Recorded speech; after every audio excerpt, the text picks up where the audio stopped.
நமது கலாச்சாரம், நமது பண்பாடு எப்போதும் நம்முடன் நீடித்து இருக்கும். பாரத தேசத்தின் மகோனதமான புராண இதிகாசங்களை முழுமையாக அறிந்து கொள்ள subscribe Tilak. A wide range of LED lights for indoor and outdoor use. GR Lights make India bright.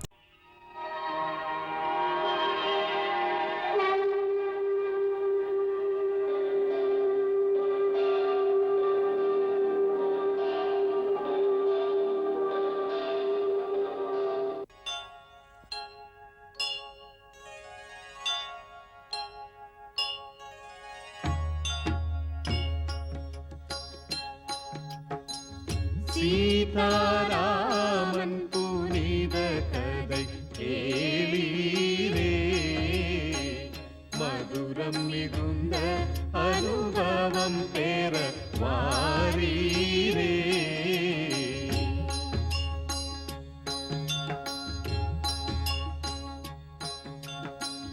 கருத்துகள் நிறைந்திடும் காவியம் காணீரே, கடமை பண்பின் உயர்வினை பாரீரே.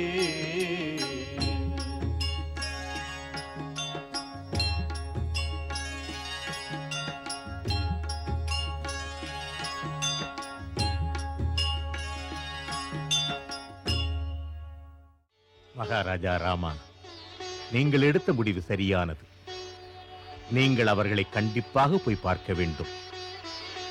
உங்களை பார்த்தால் மிதிலாவாசிகள் சந்தோஷப்படுவார்கள். அதோடு மகாராணி சுனைனாவிற்கும் ஆறுதலாக இருக்கும். சௌகரியமாக போய் வாருங்கள். என்ன, ராமர் வருகிறாரா? ஆமா மகாராணி அவர்களே. நிஜமாக ராமர் வருகிறாரா? நிஜமாகத்தான் மகாராணி. அவர் மகாராஜாவுடன் நகரத்திற்குள் வந்து கொண்டிருக்கிறார். விரைவில் அரண்மனைக்குள் வந்து விடுவார். அப்படியா? அவரை வரவேற்க ஏற்பாடுகள் செய்யுங்கள். நான் சென்று அவரை வரவேற்க வேண்டும். தங்கள் உடல்நிலை சரியில்லாதால் தாங்கள் சிரமப்பட வேண்டாம் மகாராணி. இப்போது உடல்நிலை பற்றி பேசும் நேரம் அல்ல. போய் அவரை வரவேற்க ஏற்பாடு செய். சீக்கிரம் போங்கள், போங்கள். சீக்கிரமாக ஏற்பாடுகளை செய்யுங்கள்.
வாழ்க, சிரஞ்சீவியாக இரு. மகாராஜா முதலிலேயே சொல்லி இருந்தால் நான் முன்கூட்டியே எல்லா ஏற்பாடுகளும் செய்திருப்பேன். அயோத்தி அரசர் மிதிலைக்கு வருவதற்கு நாங்கள் மிகவும் கொடுத்து வைத்திருக்க வேண்டும்.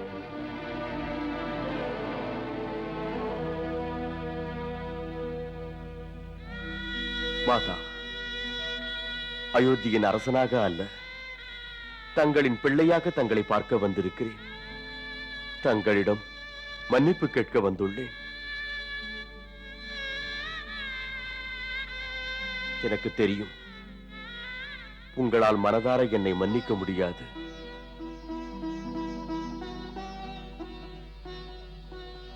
இருந்தும் என்னால் உங்களுக்கு ஏற்பட்ட மன கஷ்டத்திற்கும் துன்பத்திற்கும் நான் தங்களிடம் மன்னிப்பு கேட்க வந்திருக்கிறேன்.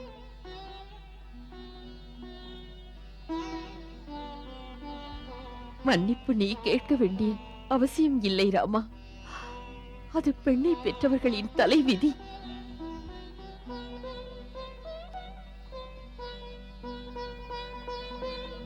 மாதா, தாங்கள் இப்படி சொன்னால் என்னால் அதை தாங்கிக் கொள்ள முடியாது. நான் இங்கு வந்ததே உங்கள் மடியிலே தலை வைத்து உங்கள் பாசத்தால் என் துயரை போக்கிக் கொள்ள. உங்கள் பாசம் மிக்க அன்பான கைகளால் என் தலையை வருடினாலே என் வாழ்க்கை முழுவதும் நான் அனுபவித்த கஷ்டமெல்லாம் நொடியில் பறந்துவிடும்.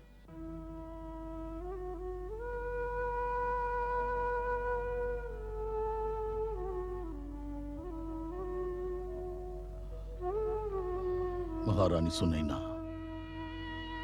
ராமன் உன்னிடம் ஆறுதலை பெறவும் உன்னை தேற்றவும் இங்கு வந்திருக்கிறான். நீ இவ்வாறு வேதனையோடு பேசினால் அவனால் எப்படி தாங்கிக் கொள்ள முடியும்? மகாராஜா, நான் என்ன செய்வேன்? இதெல்லாம் என் பாசத்தால் வந்த பலவீனம். ராமா, சீதாவை நான் என் வயிற்றில் பெற்றெடுக்கவில்லை. இருந்தும் அவள் மீது நான் உயிரையே வைத்திருக்கிறேன். ஒரு தாயின் துயரம் வெளியில் நன்றாக தெரியும். ஆனால் ராமன் துக்கத்தை வெளிக்காட்டிக் கொள்ளவில்லை. ராமன் குற்றமற்றவன். நீ எப்படி துக்கத்தை பொறுத்துக் கொண்டிருக்கிறாயோ அதே போலதான் அவனும் பொறுத்துக் கொண்டிருக்கின்றான். உன்னை தவிர வேறு யாரிடம் அவனால் அவன் துயரை பங்கிட முடியும்? அவனை பற்றி லட்சுமணனிடம் கேள். அவன் தனக்குத்தானே கொடுத்துக் கொள்ளும் தண்டனை தான் அதற்கு சாட்சி. வனவாசத்தில் இருந்ததைப் போல திரும்பவும் லட்சுமணன் தன் அண்ணனின் துயரை கண்டு கண்மூடாமல் அயராமல் தனது சகோதரனுக்கு இன்றும் சேவை செய்து கொண்டிருக்கிறார்.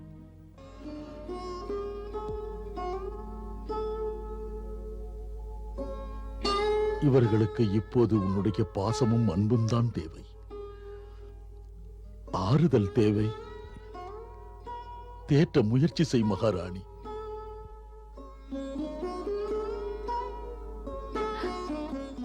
நான் என் துயரத்தில் உன் கவலையை மறந்து விட்டேன் மகனே.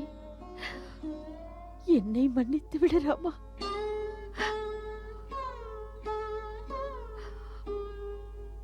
நான் உன் தாய். தாயின் மடி உனக்காக எப்போதும் காத்துக் கொண்டிருக்கும். மகனே, நான் உன்னையும் சீதையையும் வேறுபடுத்தி பார்க்கவில்லை.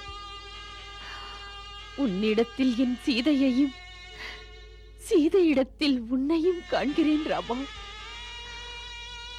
இப்போது நீதான் என் ராமன், நீதான் என் சீதை, என் மகனும் நீதான், என் மகளும் நீதான்.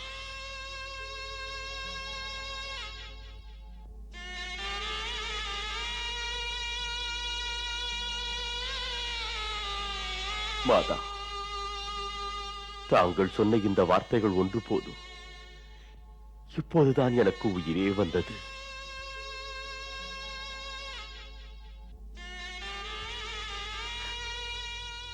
லக்ஷ்மணா, உனது அண்ணன் தனியாக இருக்கிறார்.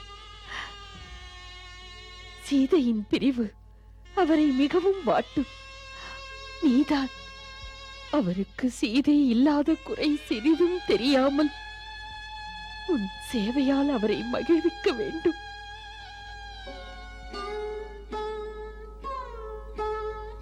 மகாராணி, நீ சென்று ஓய்வெடுத்துக் கொள். ராமா, லக்ஷ்மணா, நீங்களும் உங்கள் அறைக்கு சென்று சிறிது ஓய்வெடுத்துக் கொள்ளுங்கள். சென்று வா மகனே, சென்று வா.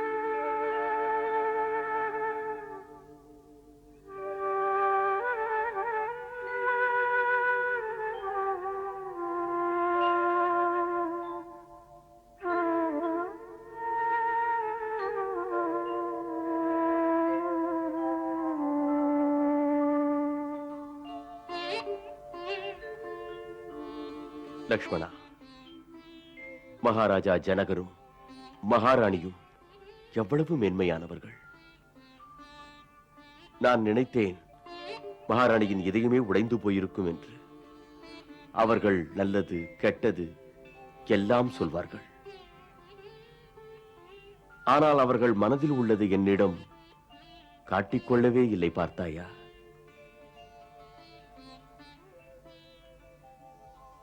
அவர்களிடம் நாம் பாடம் கற்றுக்கொள்ள வேண்டும். மகாராஜாவிற்கு வணக்கம்.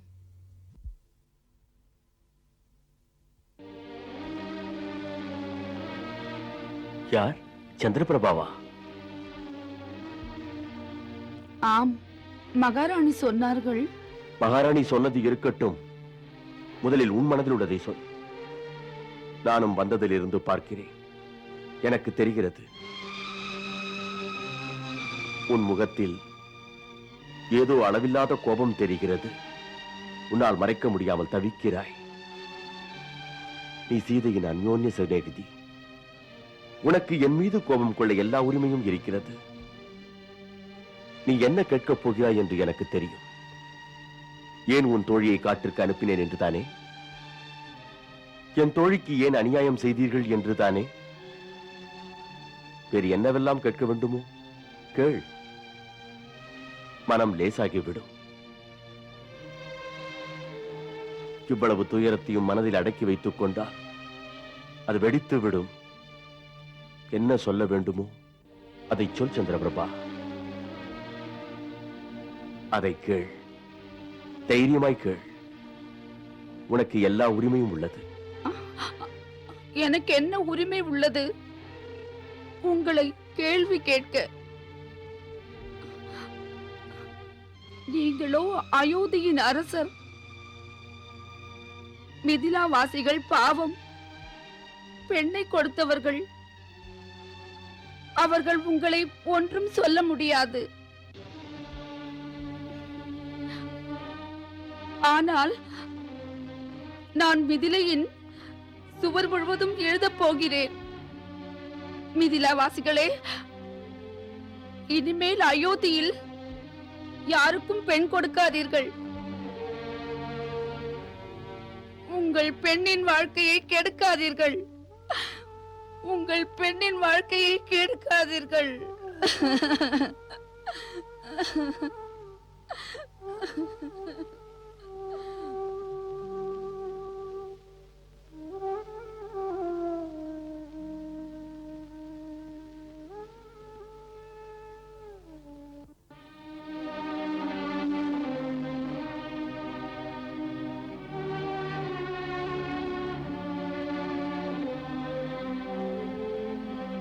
சரியாகத்தான் சொல்கிறாள். சரியாகத்தான் சொல்கிறாள்.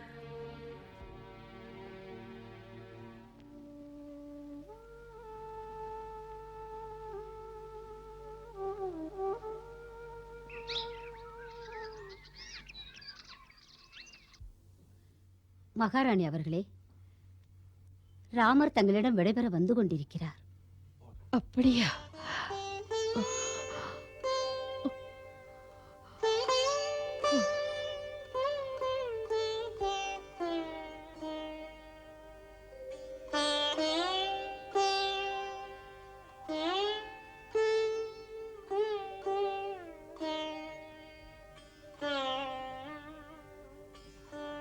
தங்களுக்கு என் வணக்கம் தாயே. எப்போதும் நன்றாக இரு, தீர்காயுசாக இரு, சந்தோஷமாக இரு. நான் சொல்வதை தாங்கள் தவறாக நினைக்க கூடாது. சொல் ராமா, சொல். அம்மா, இங்கு தனியாக இருக்கிறீர்களே, சிறிது காலம் என்னுடன் அயோத்திக்கு வந்து இருக்கலாமே. அதனால் உங்கள் மனவேதனைக்கு அது சற்று ஆறுதலாக இருக்கும் அல்லவா? தங்களுக்கு சேவை செய்தது போலவும் இருக்கும். நான் வேதனைப்படும் போதெல்லாம் உங்கள் மடியில் தலை சாய்த்து ஆறுதல் அடைந்தது போலவும் இருக்கும். கண்டிப்பாக வருகிறேன் ராமா, கண்டிப்பாக வருகிறேன். நான் உங்களை பார்க்க நினைத்த போதே நீங்கள் இருவரும் என்னை பார்க்க வந்தீர்கள். நானும் கண்டிப்பாக வருகிறேன். லக்ஷ்மணா, ஊர்மிளா, மாண்டவி ஸ்ருதகீர்த்தியிடம் சொல். உன் அம்மா மிகவும் சொல்லி அனுப்பினார்கள்.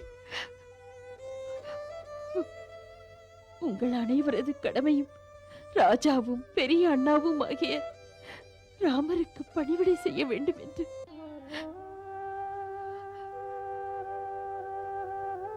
பரதன் சத்ருக்கனனை கவலைப்படாமல் இருக்க சொல். சரி தாயே.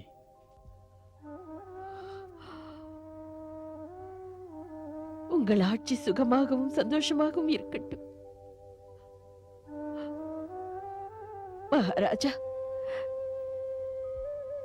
இவர்கள் செல்வதற்கு முன் நம் குலதெய்வத்தின் கோவிலுக்கு அழைத்துச் செல்லுங்கள். கண்டிப்பாக. வாராமா.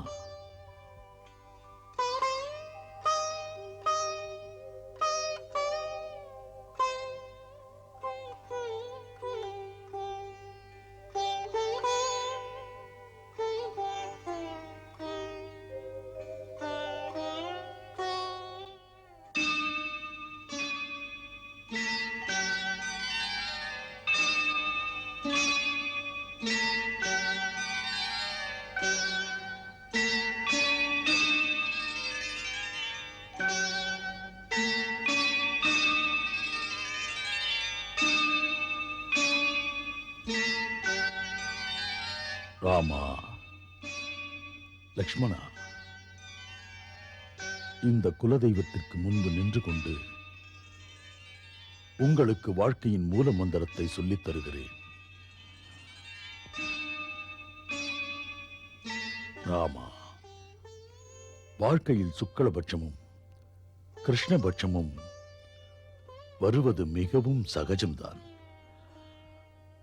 சுக்லபட்சத்தில் வரும் சந்திரன் எப்போதும் இருக்காது. அதுபோல கிருஷ்ணபட்சத்தில் வரும் இருட்டு எப்போதுமே நிலைக்காது.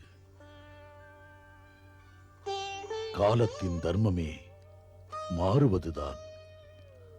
அது இரவில் பகலாகவும் பகல் இரவாகவும் மாறுவதுதான். அதுவே காலத்தின் நியதியாகும். இதை மனதில் கொண்டு மனிதன் கிருஷ்ணபட்சத்தில் வரும் இருட்டைக் கண்டு பயந்து விரக்தி அடையக்கூடாது. சுகத்திற்கு பிறகு துக்கம் வந்தே தீரும். துக்கத்தின் கரிய இருட்டில் மனிதன் தன் தர்மத்தின் வெளிச்சத்தை கொண்டு வழிவகுக்க வேண்டும். இதையே புருஷார்த்தம் என்பார்கள். நிராசை என்ற நிலத்திலே ஆசை என்ற விதையை விதைக்க வேண்டும். அது கண்டிப்பாக ஒரு நாள் நிச்சயம் பலன் தரும். அதுதான் மனிதன் கடமையாகும். அதுவே மனிதனுக்கு மரியாதையை கொடுக்கும். சரியாக சொன்னார் மகாராஜா ஜனகர். அதுதான் மனிதனின் கடமையாகும். அதுவே மனிதனுக்கு மரியாதையை கொடுக்கும். வாழ்க்கையில் கிருஷ்ணபட்சத்தில் வரும் இருட்டில் எப்படியேனும் தர்மத்தின் சரியான வழியினை கடைபிடித்தீர்களானால் அதுவே உங்களின் மரியாதையை காக்கும். மங்களம் தருபவள் மாதா சீதை, மன்னவன் ராமனின் அன்பு போதை.